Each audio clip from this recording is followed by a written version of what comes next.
Antes, Luan Julião conversa com o diretor-geral da Codesal, Sóceres Macedo, hein? Hoje, início de manhã, choveu bastante na capital baiana. Fala com a gente, Luan, bom dia. Oi, Fabrício, muito bom dia para você e para todos os ouvintes da Rádio Sociedade da Bahia e do nosso Sociedade Urgente. Olha, Fabrício, Salvador enfrentou meses de muita chuva nesse primeiro semestre. Só no mês de maio, o volume de água superou recordes em vários bairros de Salvador, como Barro Duro, Cajazeiras e Periperi.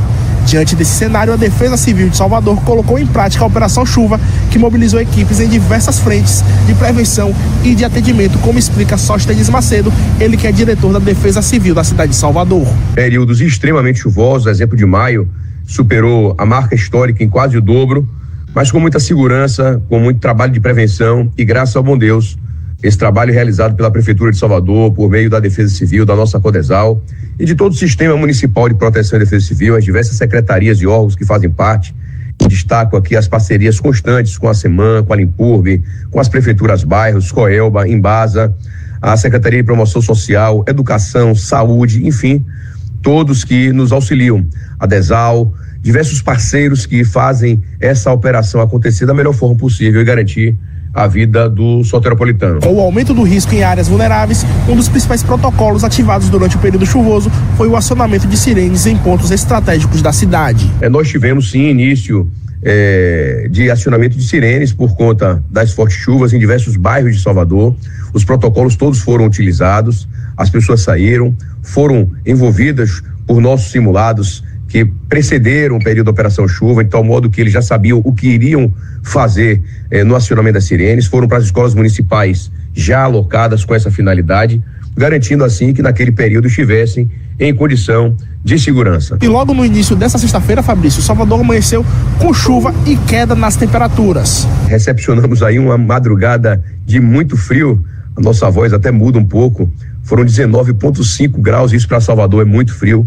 O dia mais frio que nós tivemos em 25 foi agora no dia 9 de junho, com 19 graus. Tivemos pertinho dessa marca nessa madrugada, foi 19,5 na estação do Barro Duro, que fica ali na região limítrofe, a Lauro de Freitas, a Simões Filho, e é claro que isso também influencia aí a quantidade de chuva que nós também tivemos na mesma localidade. Passou aí cerca de 10 milímetros nas últimas 6 horas, nessa madrugada, naquele bairro.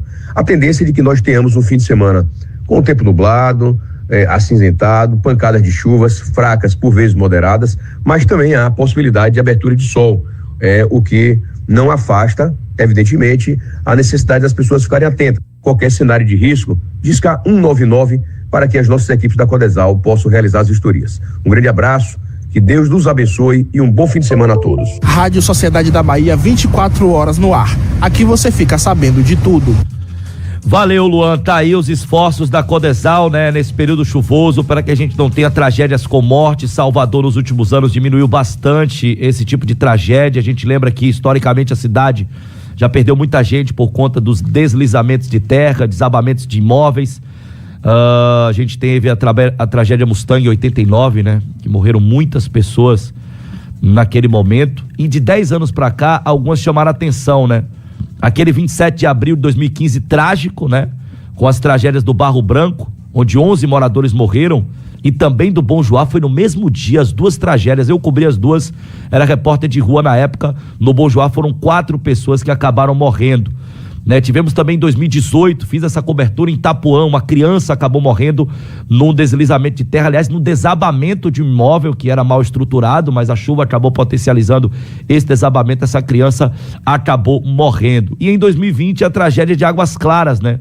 Onde uma mulher de 41 anos e a neta dela de 4 meses morreram após um deslizamento de terra atingir a casa em que estavam no bairro de Águas Claras. Outras 2 pessoas na época foram soterradas, mas sobreviveram. E no ano passado, já haviam 4 anos que a gente não tinha uma tragédia com morte. No ano passado, infelizmente, em 27 de novembro, tivemos um deslizamento de terra na área de Saramandaia, né? Vitimando um jovem.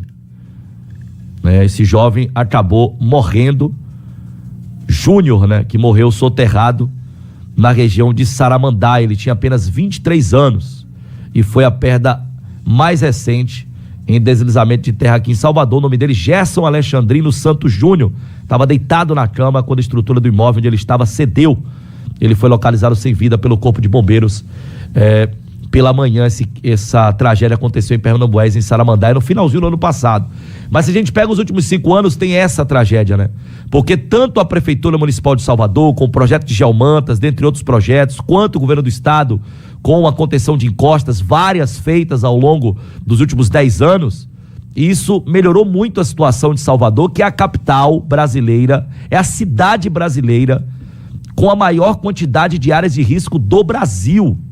A topografia de Salvador é muito complicada, com muitos morros e vales. Isso acaba adicionado ao crescimento desordenado da cidade, potencializando tragédias como as que já aconteceram aqui em nossa capital. Um bom trabalho a Sócrates Macedo, que faz um grande trabalho à frente da Codesal, que a tecnologia possa funcionar, preservando vidas. 7h34, sequência aqui na entrevista.